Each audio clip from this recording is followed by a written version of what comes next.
Heute im Video erzähle ich euch, was ich aus Deutschland vermisse. Zusätzlich wird es auch noch ein Weihnachtsgewinnspiel geben und wie ihr daran teilnehmen könnt und was es da zu gewinnen gibt, erfährt ihr dann später im Video. Also schaut ihr auf jeden Fall das Video bis zum Ende an und gleich nach dem Intro geht's auch schon los.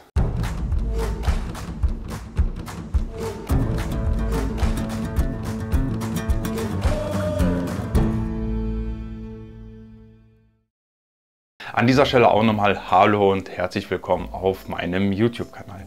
Ich stelle mich vielleicht mal kurz vor für die Leute, die mich noch nicht kennen. Mein Name ist Christoph und ich bin vor circa 4 Jahren von Deutschland nach Polen ausgewandert. Auf meinem Kanal dreht sich alles rund um das Thema Polen. Überwiegend spreche ich über Unterschiede zwischen Deutschland und Polen, zeige auch hier und da mal einen Reisebericht, wenn ich irgendwo in Polen Urlaub gemacht habe, und ja, politische Themen bleiben hier auch nicht aus. Mein Ziel ist es, vielleicht auch ein bisschen das Land Polen etwas näher zu bringen, dabei auch ein bisschen Aufklärungsarbeit zu machen, und vielleicht kann man das auch mal alles so ein bisschen abrunden und sagen, eine Verbindung zwischen Deutschland und Polen herstellen, beziehungsweise die Menschen zueinander verbinden, um einfach Missverständnisse aus dem Weg zu räumen. Wenn dir diese Themen gefallen oder du vielleicht auch einfach nur ein bisschen Unterhaltung suchst, würde ich mich wirklich sehr freuen, wenn du den Kanal abonnierst und auch sofort die Glocke aktivierst. Das kannst du hier unten machen, indem du hier unten auf mein Logo draufklickst. Damit wirst du mich und meine Arbeit wirklich total unterstützen. Schon mal vielen lieben Dank dafür. Kommen wir jetzt aber auch schon gleich zum Hauptthema. Sprechen wir über das Weihnachtsgewinnspiel, aber ich denke, was viel wichtiger ist, sprechen wir nochmal vorher über die Sachen, die ich wirklich aus Deutschland vermisse. Wie gerade erwähnt, habe ich noch bis vor knapp 4 Jahren in Deutschland gelebt. Das heißt, ich bin in Deutschland geboren, habe dort meine Kindheit und Jugend verbracht. Auch das Erwachsenwerden habe ich alles in Deutschland erlebt, und auch die ersten Lebenseindrücke, die ersten Erfahrungen habe ich alles in Deutschland kennengelernt. Dementsprechend gibt es natürlich dann auch Sachen, die ich hier in Polen vermisse. Den ersten Punkt, den ich ansprechen möchte, ist Freunde und Familie. Der persönliche Kontakt mit Freunden und Familie ist mittlerweile auch sehr sporadisch. Man trifft sich vielleicht noch auf besonderen Ereignissen, oder auch ich zum Beispiel treffe meine Eltern manchmal noch in den Sommerurlaub. Wenn wir uns dann irgendwo zum Beispiel an der Ostsee treffen, dann fahre ich aus Polen zur Ostsee, die dann aus Deutschland zur Ostsee. Dann haben wir dann auch manchmal eine Woche oder 2 miteinander, wo wir uns dann wirklich auch mal im Arm nehmen können und vielleicht auch mal zusammensitzen können und im Restaurant einfach mal über Gott und die Welt sich unterhalten können.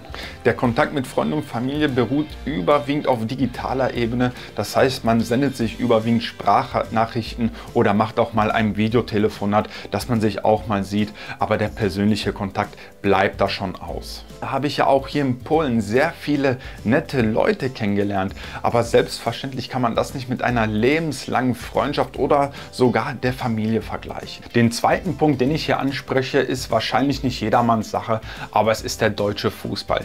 Wie der ein oder andere weiß, bin ich gebürtiger Dortmunder, und für mich persönlich ist Dortmund die Fußballhauptstadt Nummer 1, und in Dortmund hat der Fußball meiner Meinung nach auch noch ein bisschen einen anderen Stellenwert wie in vielleicht kleineren Städten, wo der Fußball vielleicht nicht so ganz populär ist. Damals haben wir auch immer die Gelegenheit genutzt, am Wochenende oder zu Spieltagen sich gemeinsam zu treffen, das heißt Freunde und Familie, und vielleicht auch zusammen zu grillen, um sich dann noch das Spiel anzugucken. Selten war es auch nicht, dass wir auch selber ins Stadion gefahren sind, um uns die Spiele anzugucken, und das war dann auch alles mit einem Treffen verbunden. Ganz zu Anfang, wo ich nach Polen gekommen bin, habe ich mir auch noch ein Fußball-Abo über Viaplay gekauft. Das hat mich, glaube ich, damals um die 35 Zloty gekostet. Somit konnte ich dann auch die deutsche Bundesliga und den deutschen Pokal noch verfolgen. Mittlerweile haben sich aber auch meine Prioritäten ein bisschen geändert. Ich verfolge wirklich nicht mehr jedes Bundesligaspiel. Viaplay habe ich mittlerweile auch schon gekündigt, und zum Beispiel auch die letzte Fußball-WM. Und das gab es vorher auch noch nie. Ich habe nicht ein einziges Spiel geguckt. Meine Prioritäten haben sich einfach geändert. Ich habe mittlerweile auch Frau und Kind, und auch der YouTube-Kanal ist da, der sehr viel Zeit in Anspruch nimmt, und anstatt jetzt zum Beispiel am Wochenende Fußball zu gucken, verbringe ich lieber die Zeit mit der Familie oder arbeite an meinem YouTube-Kanal. Auch gibt es hier Produkte und Lebensmittel, die ich hier sehr selten oder überhaupt nicht kriege. Und somit kommen wir jetzt auch schon zum dritten Punkt, und das sind Lebensmittel und Produkte. Ich persönlich habe ein favorisiertes Duschgel, welches ich schon wirklich seit einigen Jahren benutze, und das ist dieses Duschgel der Firma CD. CD-Produkte gibt es hier in Polen. Man kriegt hier CD-Cremes, Handcremes, Bodylotion, man kriegt hier auch einen Deo-Roller oder andere Sachen, aber Duschgel habe ich hier in Polen so noch nicht gesehen, zumindest nicht in den üblichen Handelsketten. Auch nicht in deutsche Handelsketten wie Rossmann habe ich bisher noch kein CD-Duschgel gesehen. Wo ich schon mal ein CD-Duschgel gesehen habe, wo aber auch ganz wenig Auswahl war, war hier in diesen typischen deutschen Geschäften, die sich aber wirklich auch nur auf Reinigungsmittel, Pflegeprodukte und eventuell noch Süßigkeiten beschränken. Aber um hier auch mal einen preislichen Unterschied zu nennen, zum Beispiel kostet eine so eine Flasche Duschgel ca. 1,75 € in Deutschland und hier in Polen kostet das umgerechnet ca. 2,50 € bis 3 €. Aber nicht nur mit Duschgel habe ich hier meine Probleme,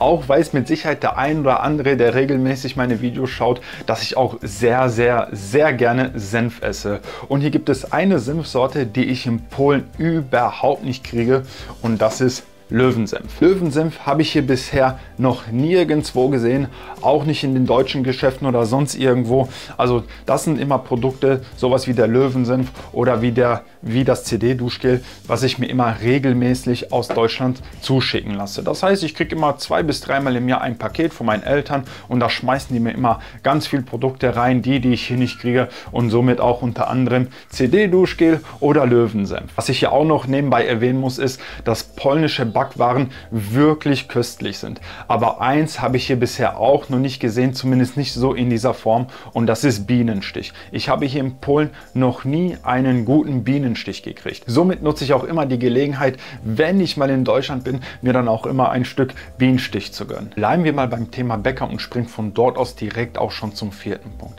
Eine Sache, die mir hier in Polen total fehlt und welche ich wirklich vermisse, ist, dass hier sonntags ein Bäcker offen hat, wo ich mir frisches Brot bzw. frische Brötchen kaufen kann.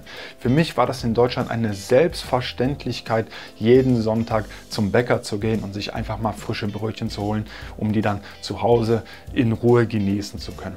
Hier in Polen fehlt mir das wirklich. Hier gibt es Cafés, die auch offen haben, die ein großes Angebot an Frühstück anbieten. Sowas wie Rühreier, Spiegeleier, Bagels kann man sich holen mit Würstchen, englisches Frühstück. Also das fehlt hier wirklich nicht. Ein Bäcker, der sonntags offen hat, wo man sich einfach nur mal seine frischen Brötchen kaufen möchte, der fehlt mir hier einfach. Im Touristengebiet sieht das alles schon ein bisschen anders aus.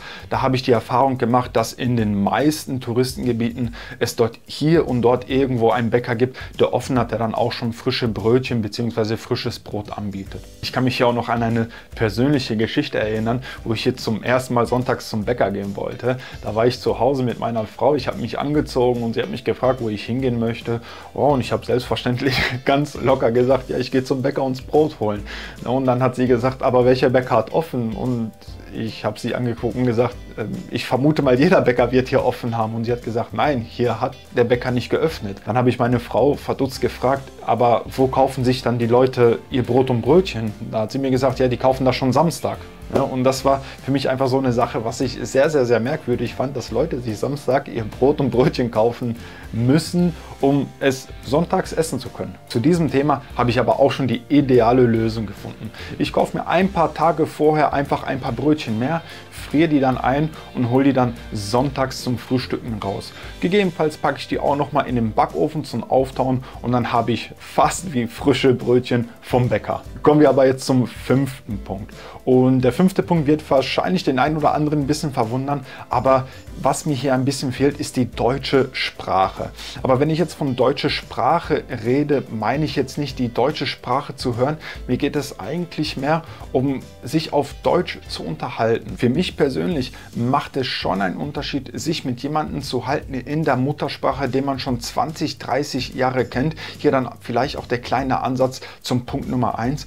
Oder wenn man mit jemandem sich unterhält, den man vielleicht 2, 3, gegebenenfalls 4 Jahre kennt, in einer gelernten Sprache bzw. in einer Sprache, die man gelernt hat. Ich habe schon mal in dem ein oder anderen Video erwähnt, dass mein Polnisch so ungefähr auf dem C1-Niveau ist. Das heißt, ich kann einigermaßen fließend sprechen, selten habe ich Probleme, aber man muss schon ganz klar sagen, dass mein Vokabular in Deutsch wesentlich weiter und größer ist. Auch habe ich hier das Gefühl, dass der kulturelle Unterschied auch schon einen kleinen Einfluss darauf hat. Und das ist jetzt hier gar nicht böse gemeint oder irgendwie negativ gemeint. Ich habe hier nur einfach manchmal das Gefühl, dass der Pole nicht immer offen ist, über jedes Thema zu sprechen. Wenn wir jetzt nur mal als Beispiel das Thema Politik nehmen, und ich weiß, Politik ist ein sehr kritisches Thema und da muss man wirklich vorsichtig sein, sind hier aber trotzdem die Leute sehr verschlossen. Auch Leute, die man schon etwas kennt, reden hier ungern über Politik.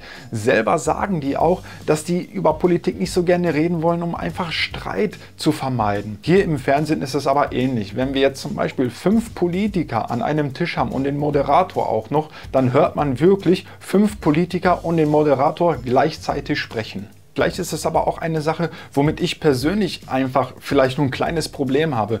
Hier auch mal eine Frage an die anderen Auswanderer, an die deutschen Auswanderer.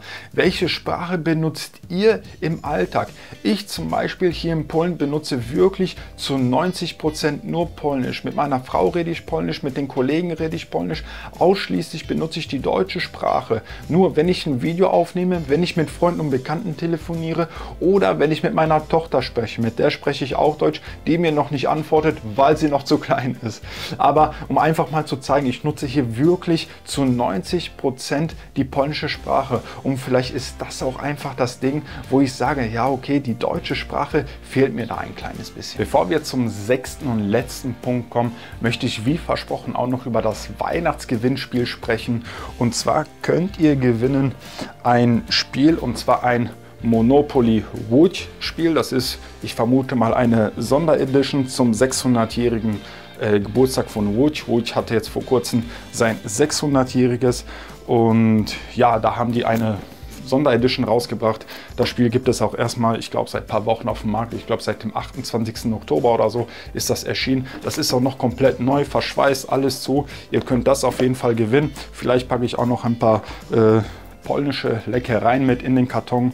Und genau, ich würde das Spiel lieber verschenken, aber da ich das über YouTube mache, muss ich das in einer Form Gewinnspiel machen. Deswegen bin ich jetzt auch gezwungen, hier die Gewinnspielbedingungen zu nennen. Ansonsten werde ich hier Probleme mit YouTube kriegen. Also es handelt sich hier um ein Gewinnspiel und jeder auf der Welt kann an dem Gewinnspiel teilnehmen, der mindestens 18 Jahre alt ist. Den Versand übernehme ich auch zu 100%.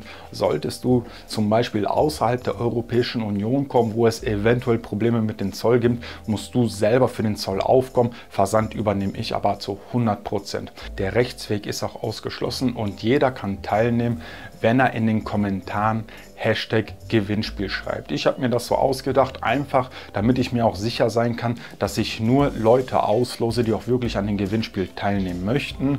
Die Auslosung wird dann stattfinden über den YouTube Random Picker und das wird auch alles am 10. Dezember stattfinden. Also am 10. Dezember bei der Veröffentlichung des Videos, irgendwo mitten im Video werde ich dann einfach den Gewinner auslosen und ja, danach müssen wir irgendwie nur in Kontakt treten, je nachdem über E-Mail, Instagram oder wie auch immer, schauen wir dann.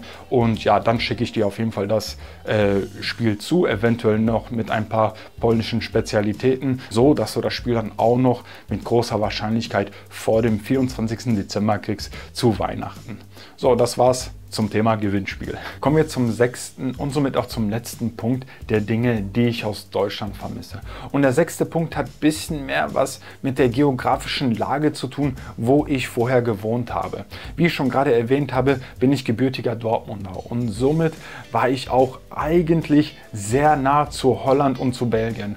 Und ich bin wirklich sehr oft immer nach Holland oder Belgien gefahren, einfach nur mal um einen Tagesausflug zu machen oder um auch einfach mal ein langes Wochenende zu verbringen. Und ich denke, jeder, der aus dieser Region kommt, Dortmund und Umgebung, kennt das bestimmt, mal nach Venlo rüber zu fahren zu zwei Brüder oder nach Enschede auf den Wochenmarkt zu fahren oder eventuell sogar ein langes Wochenende in Amsterdam zu verbringen. Das waren meine 6 Dinge, die ich aus Deutschland vermisse. Zumindest die, die nennenswert sind.